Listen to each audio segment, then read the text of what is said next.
네, 성도 여러분, 간밤에는 평안히 잘 주무셨나요? 이번 주는 전도회가 시작되는 주일입니다. 내일 시작되는 이 전도회를 위해서 기도 많이 해주시고 강사 목사님을 위해서 기도해 주시기를 바랍니다. 네, 묵상하심으로 새벽 기도회 시작하도록 하겠습니다.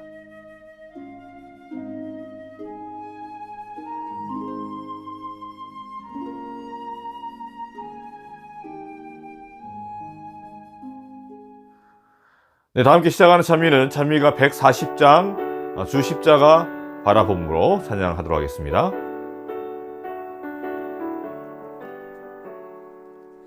주 십자가를 바라봄으로 새 생명 모두 얻겠네.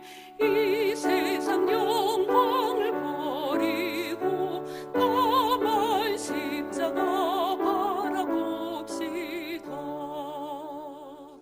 십자가 바라보세. 십자가 바라보세.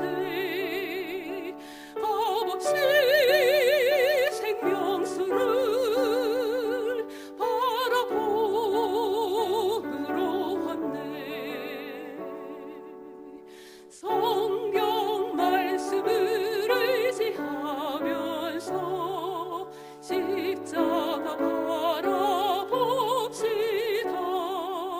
늘 기도하면서 사는 자 마귀 시험에 들지 않겠네.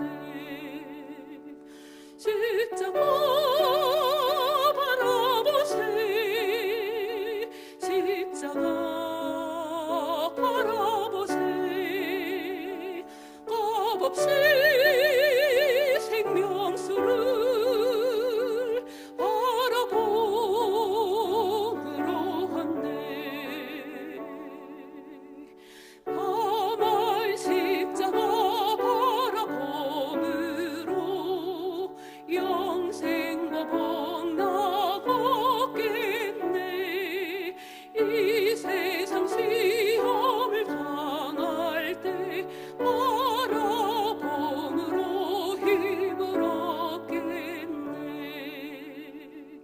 십자가 바라보세.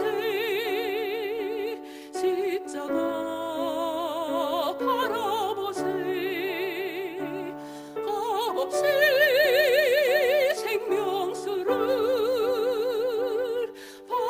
바라봄으로 왔네.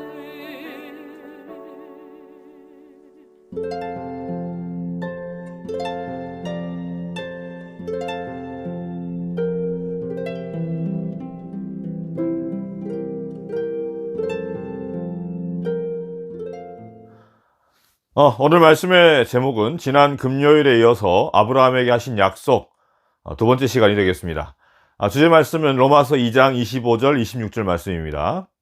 내가 율법을 행하면 할례가 유익하나 만일 율법을 범하면 내 할례는 무할례가 되느니라. 그런즉 무할례자가 율법의 규례를 지키면 그 무할례를 할례와 같이 여길 것이 아니냐.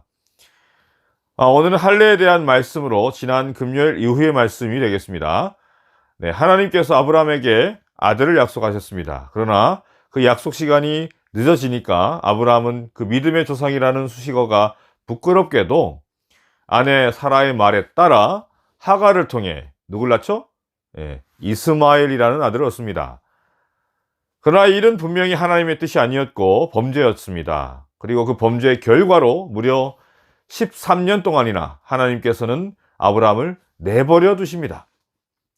이 하나님의 내버려 두심은 아브라함에게는 엄청난 고통의 시간이 되었습니다. 그리고 드디어 13년이라는 시간이 흐른 다음에 하나님께서는 아브라함 앞에 드디어 나타나십니다. 나는 전능한 하나님이다. 너는 왜 내 시간을 기다리지 않았느냐? 아마 아브라함은 그 하나님의 준엄하신 그 질책을 참 두렵고 떨리는 마음으로 들었을 겁니다. 그러나 한편으로는 안심했을 겁니다. 무슨 말이냐면 17장 1절을 보면, 창세기 17장 1절을 보면 나는 전능한 하나님이다. 나에게 순종하며 흠없이 살아라. 아브라함은 아마 이랬을 것 같아요. 아, 됐다. 이제 하나님께 용서를 받았다. 여러분, 우리도 어렸을 때 뭔가 부모님께 잘못했을 때 부모님이 막 야단치시다가 마지막에 너 이제 잘해 하고 말하는 순간 뭐 여러분, 아, 이제 야단 맞는 것이 끝났구나 라고 생각하지 않았습니까? 자, 그렇게 하나님께서 아브라함을 야단치는 것을 끝내시고요. 그리고 그의 이름을 아브라함에서 뭘로 바꾸시죠? 네, 아브라함으로 바꾸시십니다. 그리고 쭉 이제 축복에 대한 말씀을 하신 다음에 아브라함에게 가장 처음으로 명령하시는 것이 있었습니다. 뭐죠? 네, 너와 너희 집에 있는 모든 남자들은 다 할례를 받으라는 받으라는 명령이셨습니다. 아시다시피 할례란 남자의 생식기 끝에 표피를 이제 칼로 잘라내는 의식을 말합니다. 여러분, 남자의 생식기라는 건요, 자손을 번성케 하는 최초의 시작이라고 할 수 있습니다. 그런데 그것을 잘라내므로 너는 이제 육체적으로 죽었다, 이란 뜻입니다. 너는 죽었다. 그렇게 죽은 몸 같은 아브라함에게서 이미 폐경이 되어버린 아내 사라를 통해 1년 만에 100세가 된, 아브라함이 100세가 되던 그 해에 아들 누구죠? 이삭을 주신 것입니다. 여러분, 다시 말씀드리지만 할례의 영적인 의미는 너는 죽었다라는 뜻인 것입니다. 고로새서에 보게 되면 또 그 안에 너희가 손으로 하지 아니한 할례를 받았으니 곧 육적 몸을 벗는 것이요 그리스도의 할례니라. 이 할례는 말씀드렸다시피 하나님과 아브라함 사이의 언약의 징표였습니다. 이어서 이 할례는 하나님의 백성이 되었다라는 언약의 표시로서 이스라엘 백성의 몸에 새겨진 흔적, 즉 표시가 됩니다. 한마디로 하늘 시민의 어떤 주민등록증, 그런 것과 같은 것이죠. 그런데 여러분, 이 할례에는 한계가 있었습니다. 바로 자기의 피로 하늘 백성의 표를 얻는다라는 것입니다. 그러므로 오늘의 말씀 로마서 2장 25절 말씀처럼 내가 율법을 행하면 할례가 유익하나, 하나님과의 계약대로 자신의 율법을 행하면, 그러니까 자신의 의로 구원받는다는 걸 의미하는 거죠. 그러나 만일 율법을 범하면 내 할례는 무할례가 됐느니라. 즉, 그 한계가 뭐냐면 범죄를 하는 순간 그 할례는 아무 의미가 없게 되는 겁니다. 왜냐하면 이 할례는 그 할례 받은 사람의 의의 상징이었거든요. 율법을 범함으로 의가 없게 되므로 무할례가 된다라는 그런 말씀인 것입니다. 자, 이걸 좀 이해하기 쉽게 말씀드리기 위해서 지난주 안식일에 말씀드린 그 의식, 그 의식이 뭐라 그랬죠? 뭐 예배나 기도회, 부흥회 뭐 이런 것들이 그릇이다라고 말씀을 드렸었는데 기억나시나 모르겠습니다. 네, 그 그릇이 중요한 것이 아니라 그 그릇에 뭐가 담겨져야 한다 했어요? 네, 그 예배나 부흥회 같은 그런 그릇 안에 시편 51편이 말하는 어떤 우리의 상한 마음, 진실되고 신실한 하나님께 향한 그 마음이 담겨져야 한다라고 말씀드렸어요. 마찬가지로 할례도 그릇인 것입니다. 할례도 그릇인 거예요. 그래서 그 그릇 자체가 중요한 것이 아니라 그 그릇에 담겨진 하나님과의 언약이 중요한 것인데, 내가 그 언약을 일방적으로 나의 어떤 죄로 말미암아 파괴해 버린다면 그 언약, 그 내용물이 없는 그릇은 아무 쓸데없는 것이 되고 만다라는 것입니다. 무할례자가 율법의 규례를 지키면 그 무할례를 할례와 같이 여길 것이 아니냐. 여러분, 이 말씀은 할례를 받지 않아도 율법을 지키면 할례 받은 것과 같은 것이 아니냐, 이런 말씀인데, 여러분, 결론적으로 우리는 이 율법을 여러분 지킬 수 있어요, 없어요? 네, 지킬 수 없습니다. 그렇기 때문에 우리에게는 누가 필요한 거예요?